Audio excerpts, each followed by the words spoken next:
Kursk just mobilization. This is another Russia-Ukraine video. Apparently, they've been dropping left and right. This by the channel Enforcer. Russia deploys more troops to Kursk as Ukraine advances. Putin worried. Breaking news. Okay, so Russia literally deployed. I mean, I know the TLDR news also said like they are like deploying from like south to north basically. But is this like they're there? Conflict is there or something? Because when it comes to like Ukraine invading Kursk, they didn't receive that much of like resistance, because why would they? There were probably not that many soldiers there, right?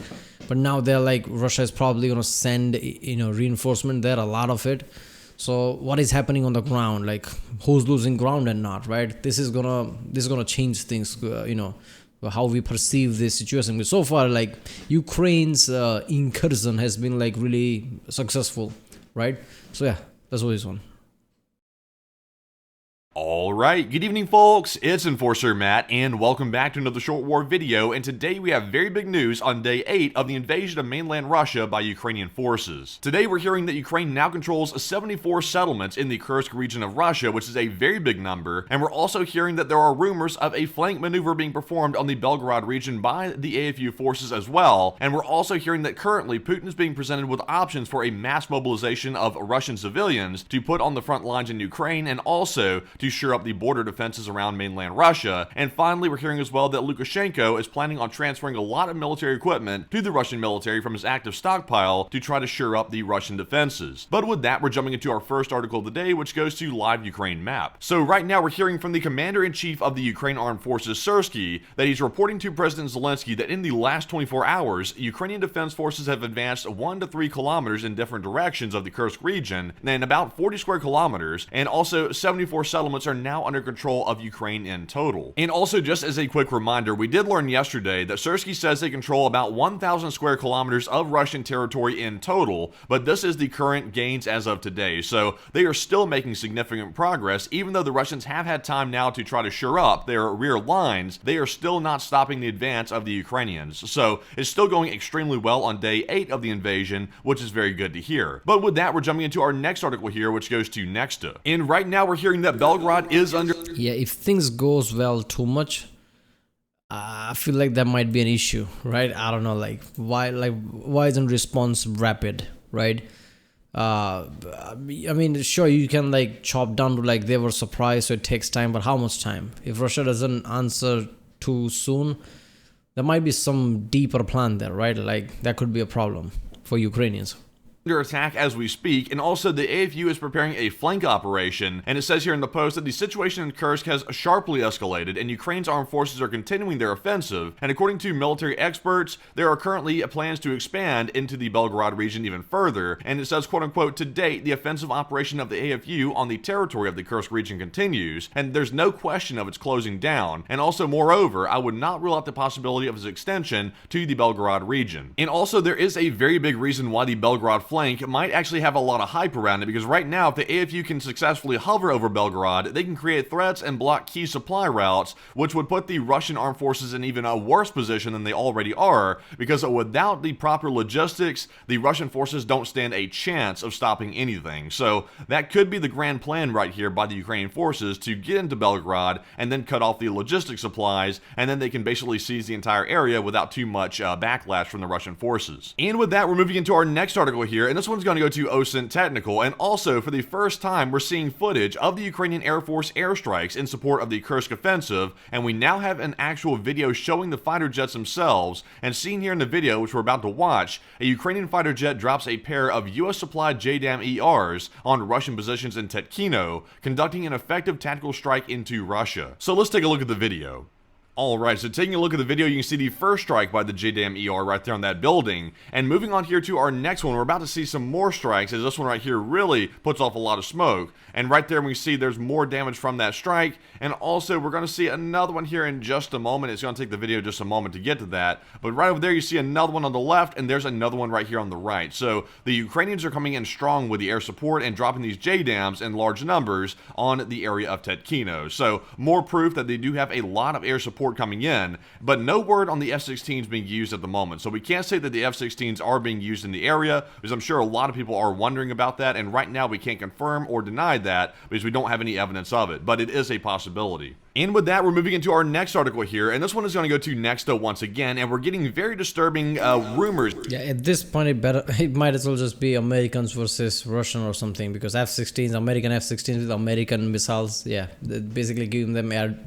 I don't know if it's air dominance, but something like that, right? Here that a new mobilization in Russia may be announced at the end of 2024, according to Bloomberg and according to Nexta, and says the Russian army lacks any new soldiers to replenish the losses on the front, which have now reached the maximum since the beginning of the full-scale war in Ukraine. And this was reported by Bloomberg, citing 3 sources close to the Kremlin and the Russian MOD, and according to them, it's not possible to solve the problem of replenishing the army with the help of contract servicemen. So basically they're saying here they're running out of manpower and they're losing people so fast they're going to start scraping people off the street. So this is not good. This indicates Russia's having a severe manpower problem. And I will say though, Russia's not alone with this. Currently, Ukraine is having a manpower problem as well, but it looks like Russia is having a much worse one because they're going to have to do a major mobilization to actually fix this. And moving on to our next post here, we actually get more news about the unconfirmed rumors, and we're seeing here that Vladimir Putin will be presented with. See, the problem with that is I'm pretty sure they're like checking all the ages of like 18 to 25 or something. It's basically mobilization soldier age. But I can see Putin just saying, screw it, bring in the 30-year-old, 35-year-old, 40-year-old, screw it type of way, right? Because that's a big thing. I didn't know Russia was losing numbers that badly, right? If the report is right, which means like very soon there'll be like, there is no like your normal type soldiers. So we're gonna, basically how America was trying to see if 30-year-olds can fight or not in the World War II and created that basically battalion or whatever that was, right? Squad. And basically it never came to that point, but they were ready to like, if we run out of 18 to 25, we can use this, which is kind of fucked up. We're talking about humans here. They're running out of people. So how many young people died? This is insanity, right? And this all just happened past 2-3 years. People thought COVID's going to be worse. Now look at this shit. Multiple proposals for increasing recruitment to the Russian armed forces in the context of the attack in the Kursk region and the ongoing offensive in the DPR region. And among the proposals that would be presented to Putin is a new wave of mobilization. However, this is a proposed only as one of the most extreme measures, which will definitely not be adopted in the next 2 to 4 months. So allegedly speaking, Putin will be presented with these options today, so we should hear something pretty soon as to whether or not Putin decides to go with this and mobilize a lot more Russian civilians, or whether or not he's going to reject it and take some other action instead. We'll just have to wait and see. But with that, we're jumping into our next article here, which goes to Blaskovka. And in this post right here, we can see that Putin's lapdog Lukashenko has now transferred Russian military equipment from his own active stockpiles and units that are currently active in the Belarusian military. He's actually given away some of his active duty equipment to the Russians, basically because Putin said, give it over or else. And right here it says, with a request to transfer part of the equipment, the Russian Federation turned to Belarus after the successful actions of the armed forces in the Kursk region, as it was faced with an acute shortage of weapons both in this direction and in the others. So the rumor on the street is this is an offer that Lukashenko could not refuse, and he had to give up the equipment, or else Putin was going to put the hurt on him. So right now we see Lukashenko once again getting involved in the situation. We just heard some threats from Lukashenko yesterday, basically indirectly threatening Ukraine with invasion, and now we're seeing Lukashenko actively transferring equipment over to the Russian armed forces. So once again, Belarus is sticking its nose into this, and we'll have to see exactly where this goes as well. But with that, we're moving on to our next article here, and this one is... Come on, man. Belarus sticking their nose, I mean, this might as well be Russia light or something, right? Like, this doesn't surprise anyone. It's going to go to Politico Europe. And we now have official confirmation from Kyiv that President Vladimir Putin has now pulled units out of Ukraine on the front line to put them back to defend mainland Russia. So right now, this idea right here is playing into the idea that Ukraine might have been trying to create a distraction to cause Putin to take troops off the Ukrainian front line, put them back into mainland Russia, which would give Ukraine an advantage on the front line and potentially able to push through even further and take more ground back, which is obviously Ukraine's territory in the first place. So this does like sort of play into that distraction idea, and it looks like it's going pretty successfully because Putin is having to pull a lot of units off the front line to defend Russia, and we're seeing that right here being confirmed by Zelensky himself. So very good to hear. I mean, I don't know, man. I don't know about that theory. Like, if Ukraine wanted to do that, why not just attack Donbass and places like that, trying to take back? You would think like they're reinforcement, sure. But now they've used their soldiers to take Kursk and things. Now Russia will send troops in Kursk, so They're gonna need soldiers in Kursk to fight Russians in the first place, so there's less Russian soldiers around Donbass and things. Now Ukraine need to send another group of more soldiers to take over Donbass. Why not just combine that army, just try to take back Donbass? So I feel like this is more like, I'm gonna take your territory because you took my territory, so we can negotiate something type of way, rather than relieving pressure or something.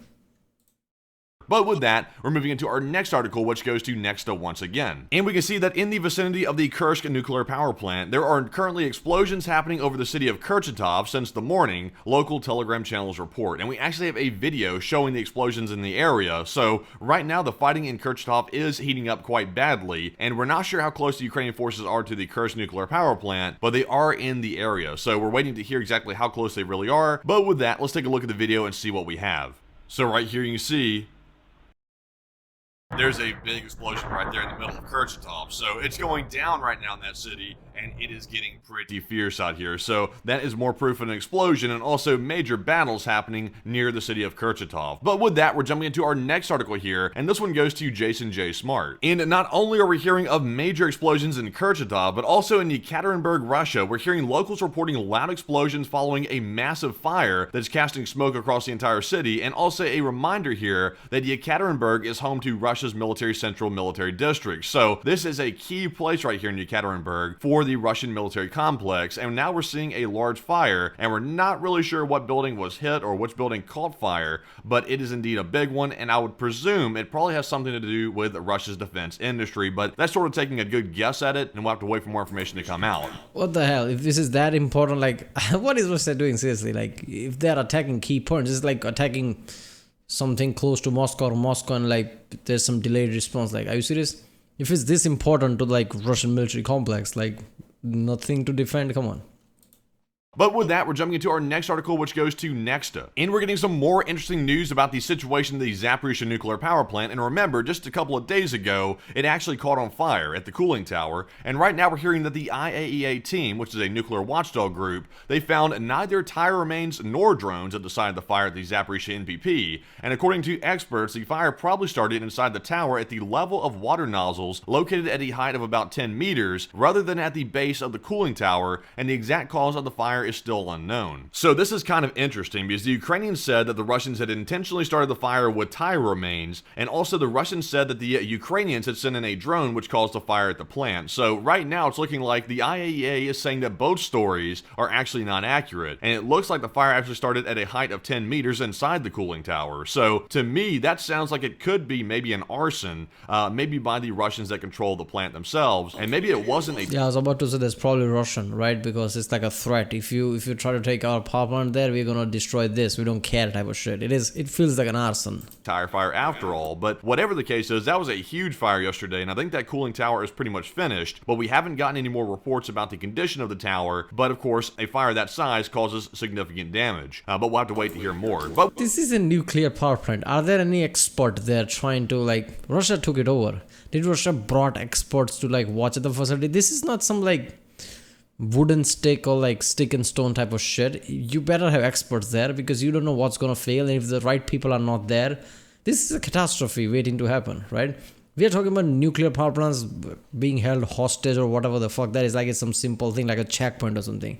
It's a nuclear power plant. Even if you like shut it off or something, there's a risk that if you don't be careful, shit like this, right? Anything can go wrong, and that would be like another Chernobyl type shit.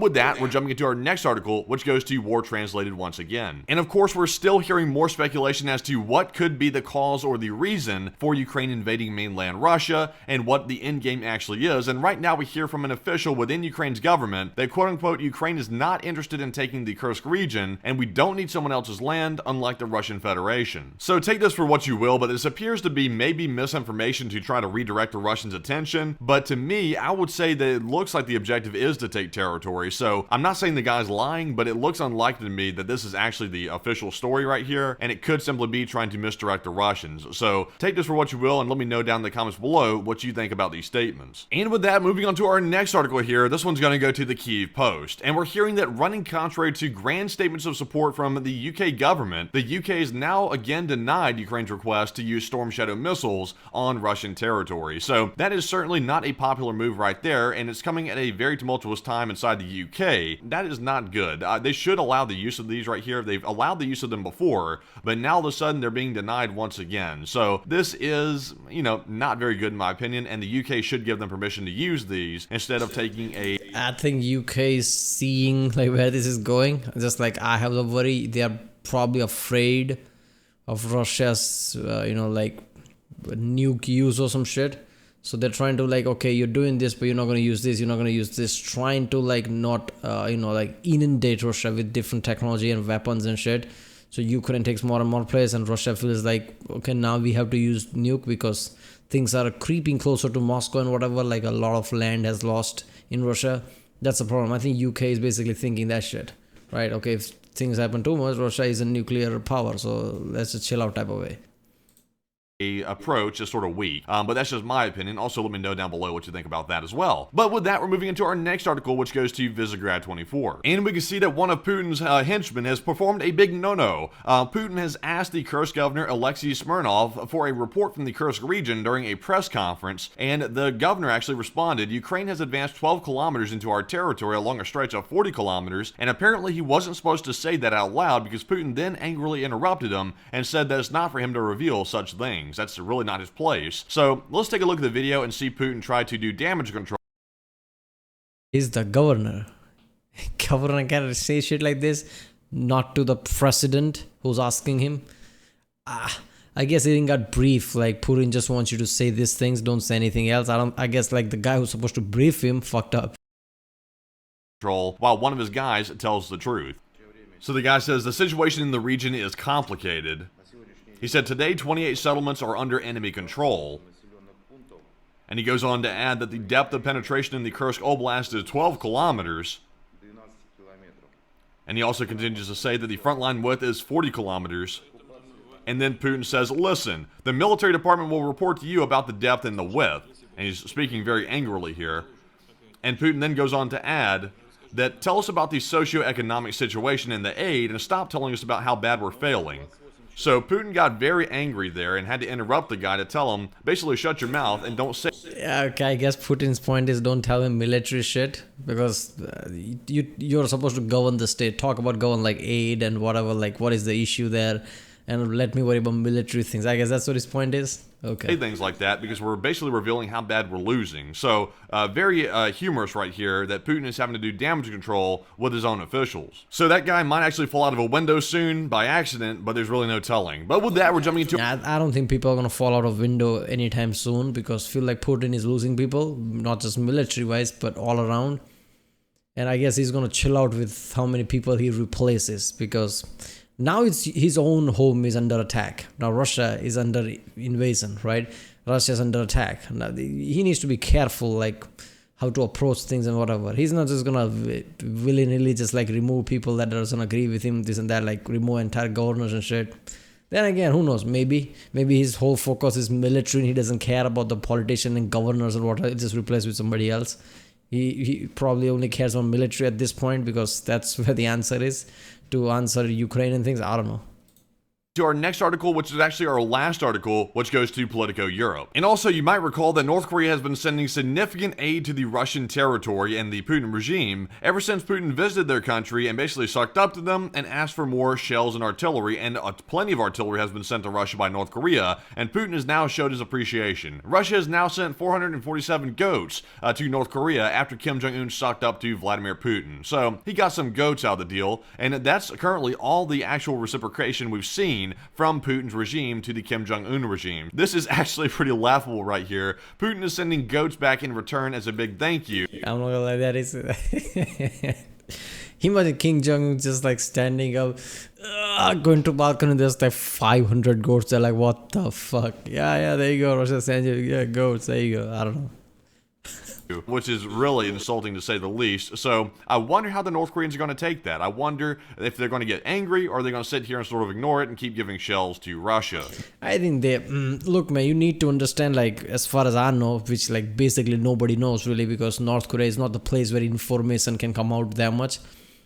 But North Korea has like this famine and like food issues, so who knows, like goats could be important, right, for the dairy and I don't know, meat, I don't know. But yeah, this might feel like one of the weird things, but maybe they need food resources, who knows, right? Or maybe it's just one of those gesture things, like sending somebody gift. It doesn't really has to do anything with the like military deal or whatever deal they made, right? But it's just like a gesture type of thing, who knows. But nonetheless, that is actually our last post of the day. So I hope you found today's video informative, and of course we'll have a lot more news to cover tonight at 10 p.m. Eastern on our Nightly War News stream, so be sure to join us then as well. And also don't forget to like and subscribe to the video. Okay, how much shit is happening that he can post twice a day? Is this progressing really fast, or am I just finding channels like this now? Because I don't know, man, like things have been really intense there, which is like, okay, it hasn't come to a point where things slows down. I mean, they predict like it's unlikely Ukraine to like capture more land now, but that's the thing, like how could you predict that? Who knows what's going to happen next, right? So the more they progress, the more they take over places, the more Putin gets angered. Yeah, I don't know what's going to happen next week. The point is, until Russia responds with a military force, nobody knows what's going to happen. Yeah, is Russia going to respond? If Russia is not responding fast, why are they not responding fast? What is their plan? Are they planning something else?